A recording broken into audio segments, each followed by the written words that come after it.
ಸೇರಿದಂತೆ ಹಲವರಿದ್ದರು.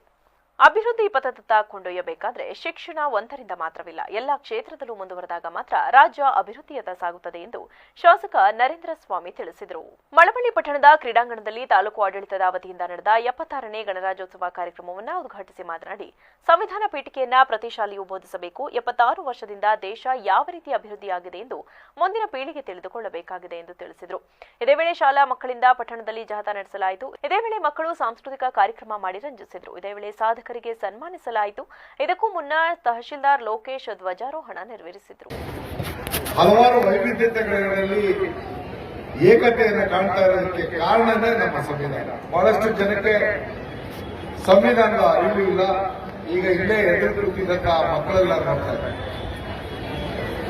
ನಮ್ಮ ರಾಜ್ಯ ಸರ್ಕಾರ ಈಗಾಗಲೇ ಸಂವಿಧಾನ ಓದು, ಸಂವಿಧಾನ ಪೀಠಿಕೆಯನ್ನ ಪ್ರತಿಯೊಂದು ಶಾಲಾ ಕಾಲೇಜುಗಳಲ್ಲಿ ಪಠಿಸಬೇಕು. ಅವರಿಗೆ ಸಂವಿಧಾನದ ಅರಿವನ್ನು ಕೊಡಬೇಕು. ಯಾಕಂದ್ರೆ 76 ವರ್ಷದ ಹಿಂದೆ ಈ ಸಂವಿಧಾನ ಈ ರಾಷ್ಟ್ರಕ್ಕೆ ಬಂದಿರತಕ್ಕಂಥ ಇವತ್ತಿನ ಪೀಳಿಗೆಗೆ ಅದರ ಅರಿವಿಲ್ಲ.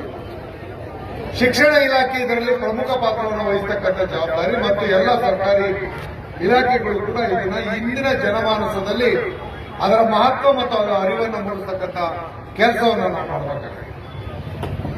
ಈ ರಾಷ್ಟ್ರಕ್ಕೆ ನಾವು ಗೌರವವನ್ನು ಸಲ್ಲಿಸಬೇಕಾದ್ರೆ, ಈ ರಾಷ್ಟ್ರವನ್ನು ಒಗ್ಗಟ್ಟಾಗಿ ನಾವು ನಿಲ್ಲಿಸಬೇಕಾದ್ರೆ, ಅಭಿವೃದ್ಧಿ ಪಥದಲ್ಲಿ ದೇಶವನ್ನು ನಾವು ಕೊಂಡೊಯ್ಯಬೇಕಾದ್ರೆ ಶಿಕ್ಷಣ ಒಂದರಿಂದ ಮಾತ್ರ ಸಾಧ್ಯ ಇಲ್ಲ.